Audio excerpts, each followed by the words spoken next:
Hi, welcome to Chad's Silversmithing. First off, I'd like to thank you for coming to my channel, and if you would, subscribe to it.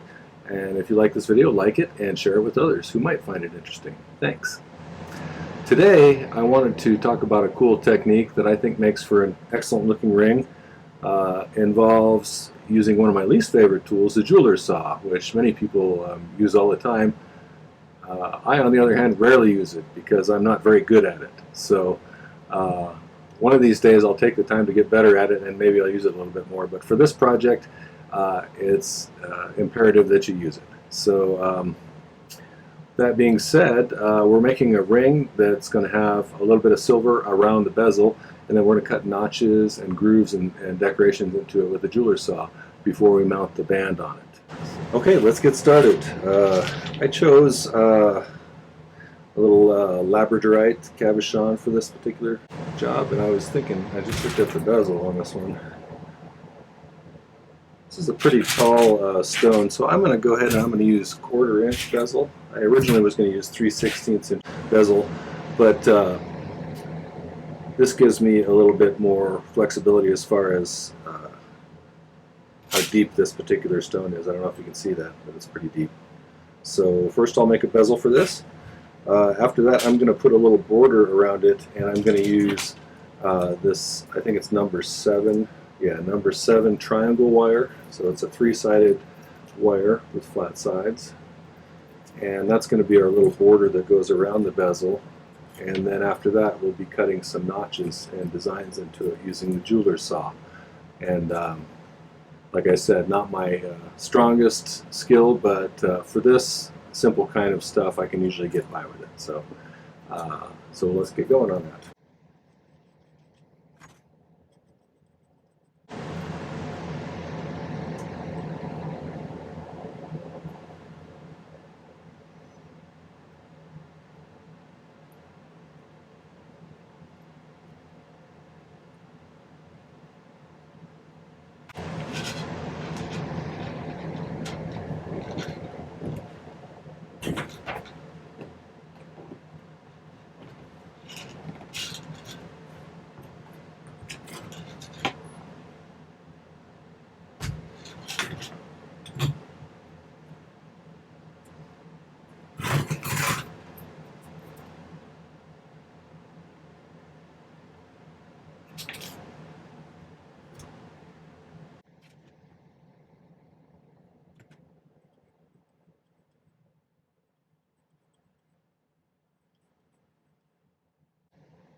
Trying to make a habit of setting the tools down more gently while I'm filming videos, because I noticed I'm having to cut out a lot of loud clonks as I toss them onto the table.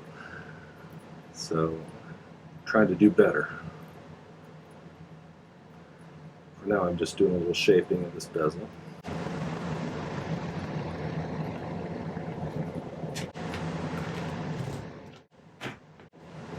hope you can see how pretty this Labradorite is.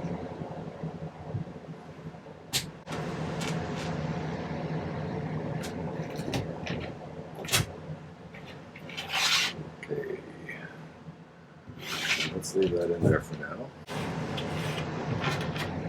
This is the triangle wire. Triangle wire is going to be a little tricky to bend into a circle or an oval around this one, just because of its shape. It's wider at the bottom than at the top, so it's going to try and twist on us a little bit. So I think I'm going to cut a piece that's a little bit longer than I need so I can lay it flat when I'm doing this.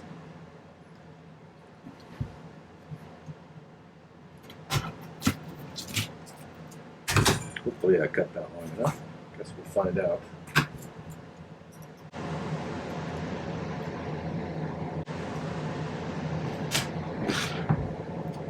So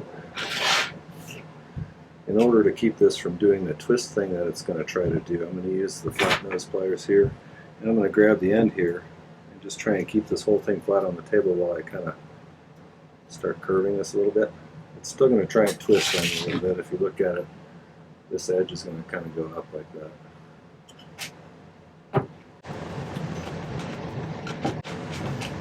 See how flat we're staying there, not too bad. The problem is you're trying to compress all the metal that's on the inside here and trying to stretch out the metal that's on the outside when you're doing something like this, and it really doesn't like to do that too much.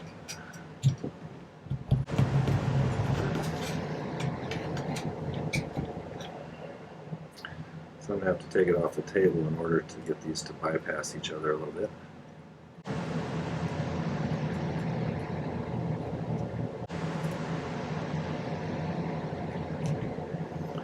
Okay, and once we start getting kind of in the shape, and I can kind of get a little bit better idea on size. I think I may just cut off this end here that I messed up a little bit with the pliers, and then I'll have less of a messed up end to start with here. So.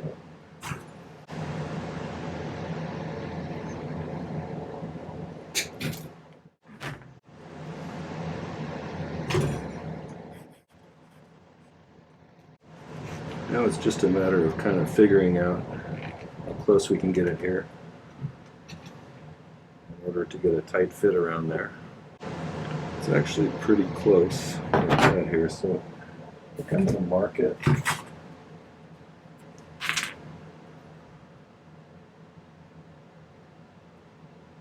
I'd honestly rather have it a little bit too tight where I have to do a little filing on the inside in order to get it in there, than to have it end up being loose, because when it's loose it's going to have some unevenness in its seam against the side of the bezel and it's going to look kind of bad.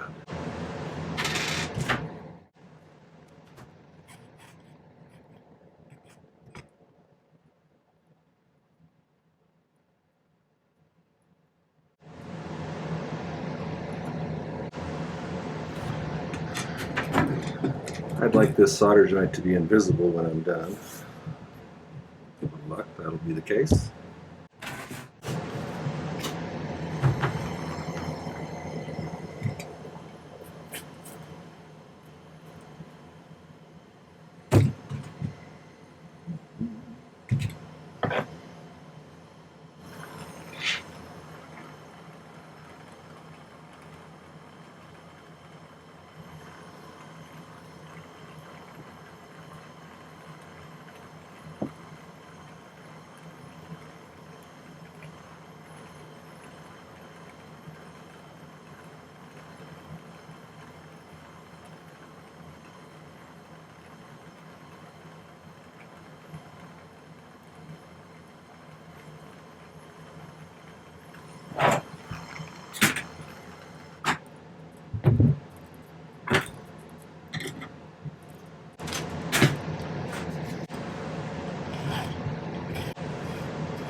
Sitting pretty flat.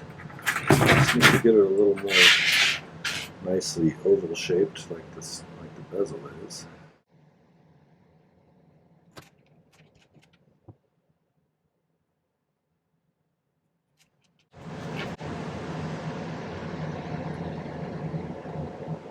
Getting pretty close here.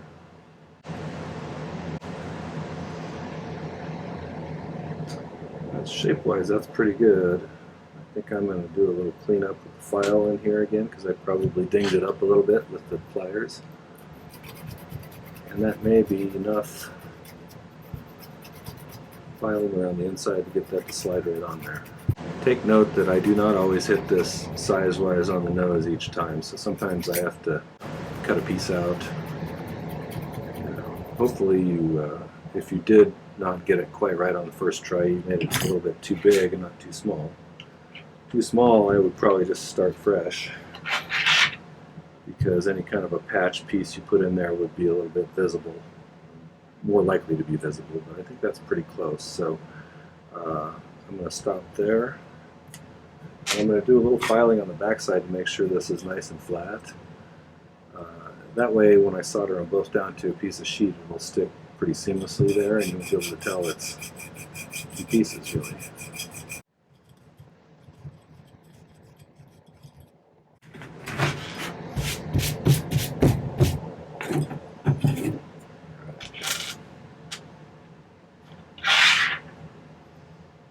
It's meet nice and neatly, looks like. Okay, so I'm going to set this stone off to the side for a while.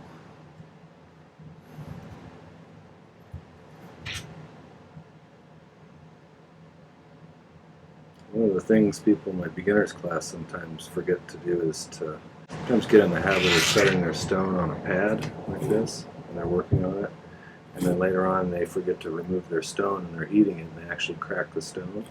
So it's a good idea to not get into the habit of putting your stones on your soldering surface. No extra charge for that piece of advice. Okay, it's 26 gauge sheet. I'm just going to find a corner here.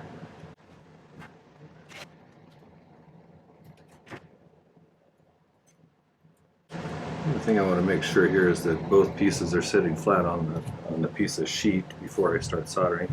I'm going to put some solder on the inside, and then I'm going to lean a few pieces on the outside here. And as flat as everything is, it should be able to wick along an entire seam and make a nice neat solder joint. So I'm just toss these on the pad so they're easier to grab.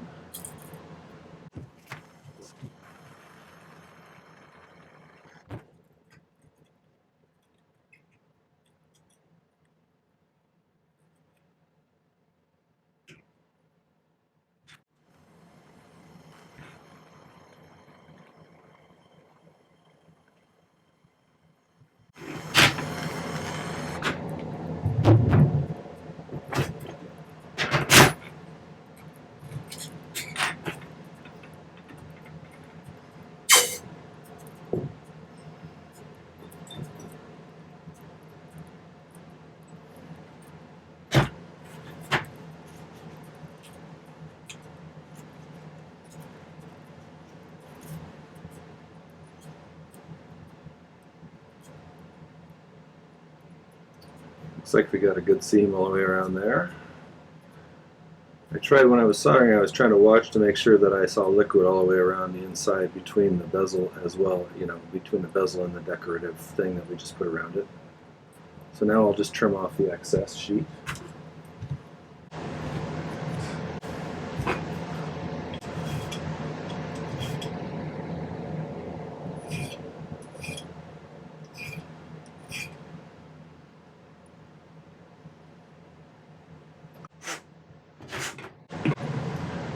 Okay. I think for the next step, let this pickle for a while and we can make a band for it. But before we solder the band to the base, we're going to do our little cutouts. But I'm going to pickle this so we can see the outside a little bit better amidst all the flux that's on there. It'll get rid of some of the flux.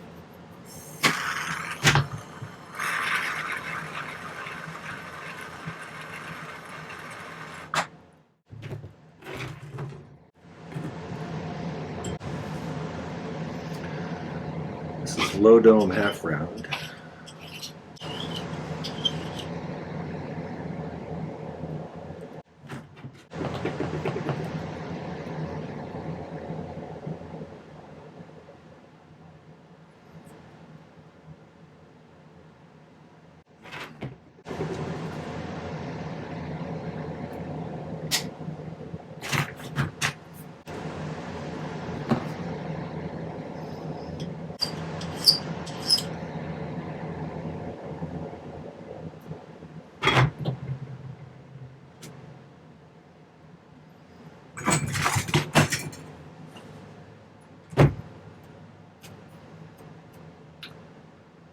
Could make this a simple band and just file a flat spot on it and then solder it to the back of the head of our ring. However, on this one, in order for it to sit down lower on the finger, I'm going to actually have this a split at the top, And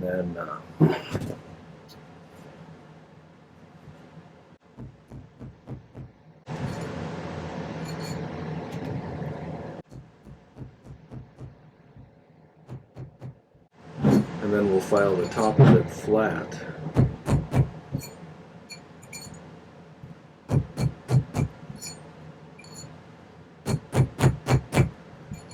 Notice I keep switching this around. I'm trying to prevent the taper. Mandrel tapers like this, so I'm trying to prevent it from getting too much of a taper in one direction.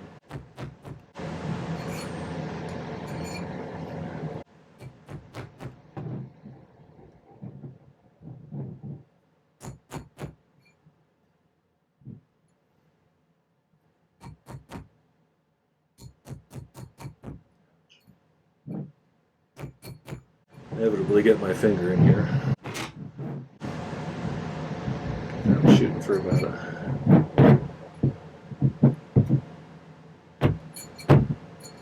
7.5. So if I want it to end up being a 7.5, I want it to fall loosely to that size. If I have to force it up when I release the tension, it's going to spring back a little bit, and it'll end up being a smaller ring. So it should drop down there and stay there. Okay, now I just need to do a little filing on the top of this to flatten it out.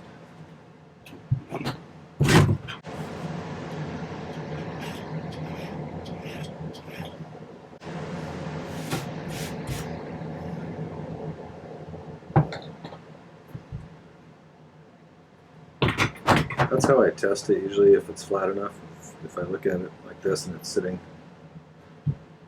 relatively nicely, pretty straight up and down. That way when I put it on the back of the bezel, it'll be pretty neat. Let's see if this cleaned up at all. Let's see. Some scratches in here.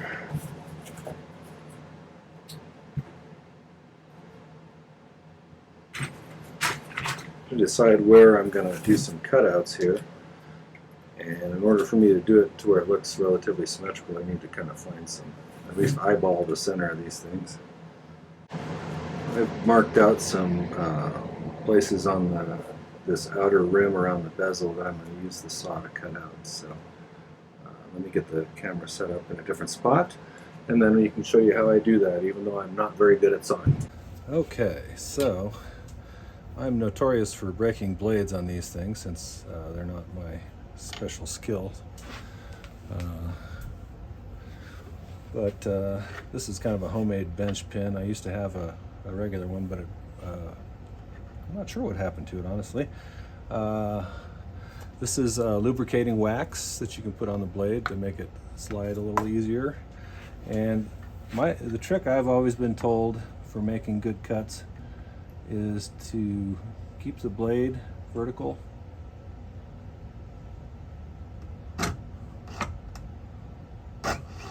And if you need to make a turn,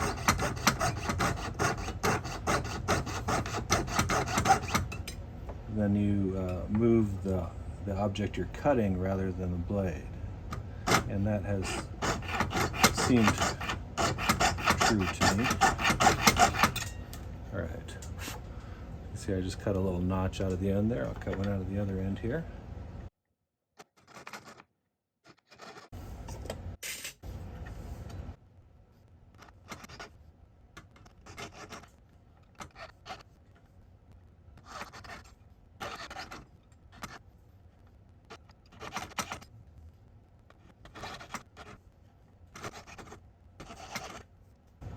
So those are all notches. These next ones I'm going to do 2 parallel straight cuts. Or at least I'm going to try to make them parallel.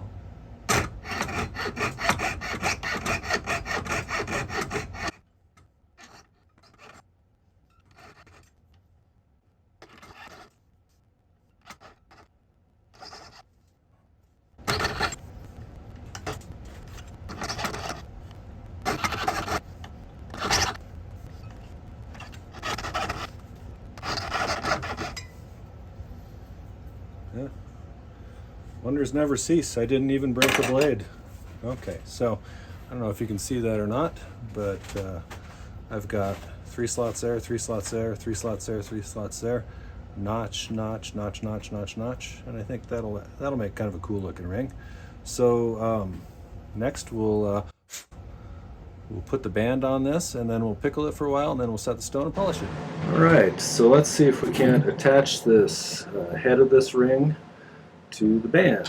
And I'm just going to kind of use the center of these two cutouts. I know they're not exact, but they're close enough, so I'll use those as guides.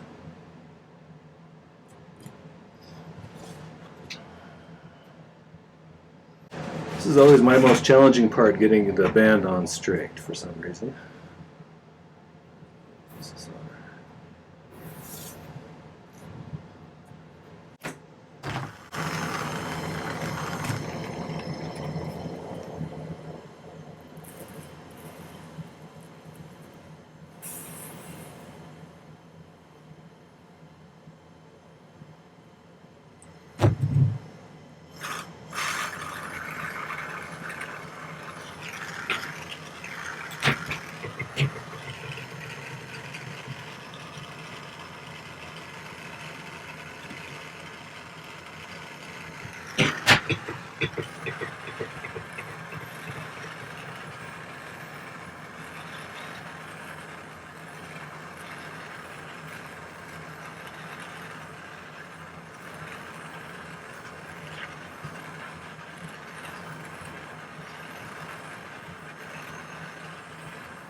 You can see if it's straight enough.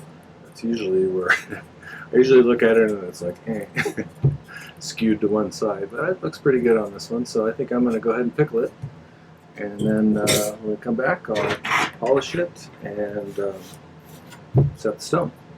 So stay tuned.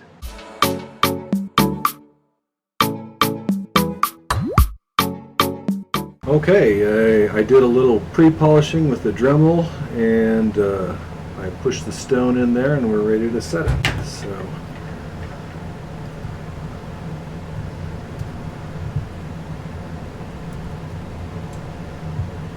just going to use the flat side of the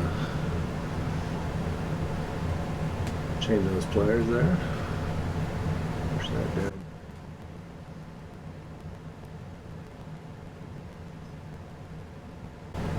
Burnishing here.